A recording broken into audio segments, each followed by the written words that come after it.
আসসালামু আলাইকুম ভিউয়ার্স। আজকে আবার এসে পড়লাম একটা নতুন ভিডিও নিয়ে। তো আজকে আমি আপনাদের দেখাবো আমার আর্মি জেনারেশনের কবুতরগুলা।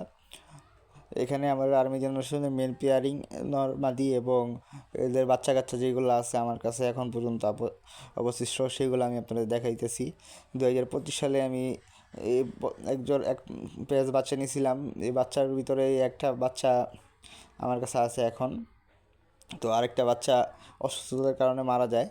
তো এই বাচ্চাটা এবার আমার এ থরে উঠছে। 2025 সালে একটা বাচ্চাই নিছি আমি, আরেক পেয়ার ডিমে আছে। তো দেখেন আপনারা বাচ্চাগুলো কেমন নিছে। ওদের ভাই বোনের অসংখ্য রেজাল্ট আছে আমার কাছে।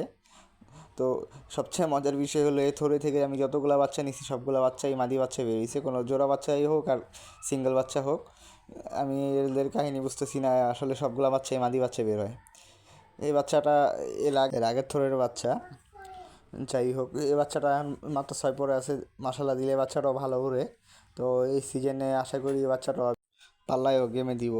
তো মাসাল্লাহ দিলে এই বাচ্চাটা ওর বাবার মতো বেরিয়েছে। ওদের ফ্লাইং টাইমও মাসাল্লাহ আলহামদুলিল্লাহ অনেক ভালো। আমি খুব স্যাটিসফাই এই কবুতরগুলো দিয়ে, ওরা মোটামুটি অনেক ভালো উড়ে। তো এর আগের এই বাচ্চাটা আমি গত ছাড়ছিলাম, গত বাজিতেও আসছে, ইনটেক গেমও আসছে, আলহামদুলিল্লাহ খুব ভালো রেজাল্ট দেয়। ওদের মা হইলে হয় এই মাদিটা আমার 1 বছর আগে হারাই গেছিলো। তো 1 বছর পরে আবার রিটার্ন বাসায় ব্যাক করছে। যে কোনো কারণে হয়তো বা আমার বাসাতে মিসিং হয়ে গেছে কবুতরটা, কেউ নিয়ে গেছিলো বা চুরি হয়ে গেছে, আমি আসলে সঠিক বলতে পারি না। যেইভাবেই হোক কবুতরটা বাসাতে হয়ে গেছিলো। কিন্তু আবার অনেক দিন পর, প্রায় 1 বছর খানিক পরে কবুতরটা আমার বাসায় ফেরত আসছে। যাই হোক, এই মাদিরও অসংখ্য রেজাল্ট আছে আলহামদুলিল্লাহ আমার বাসায়।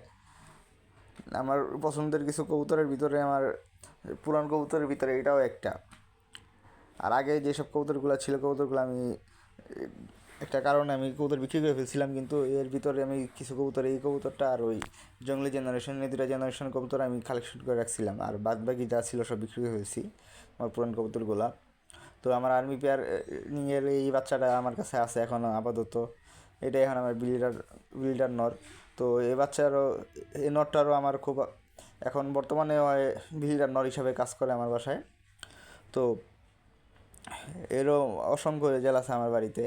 ফ্লাইংয়ের দিক দিয়ে কোন, সারাসারির দিক দিয়ে কোন বলেন, সব কিছুতেই মাসাল্লাহ ওর চোখের নজর, ফেদার এবং পা সবই আলহামদুলিল্লাহ খুবই ভালো। আমার বাড়িতে ওর ফ্লাইংয়ের টাইম আছে সর্বোচ্চ 7 ঘন্টা পর্যন্ত আমার বাসায় ফ্লাইং দিছি এক সময়। এখনও আলহামদুলিল্লাহ ব্রিডিংয়ে চলে গেছে, তবুও ভালো উড়ে, শীতে প্রতিবারই উড়ে। যাই হোক, সবাই কমেন্টস করবেন আমার এই আর্মি জেনারেশন কবুতরগুলো আপনাদের কাছে কেমন লাগে। আশা করি সবার কাছেই ভালো লাগবে, যারা গিরিবাজ পালন করে আসলে সবার কাছেই ভালো লাগার মতো কবুতর এগুলা। এবং সকলে দেখে মাশাল্লাহ লিখবেন কমেন্টসে অবশ্যই। আল্লাহ হাফেজ।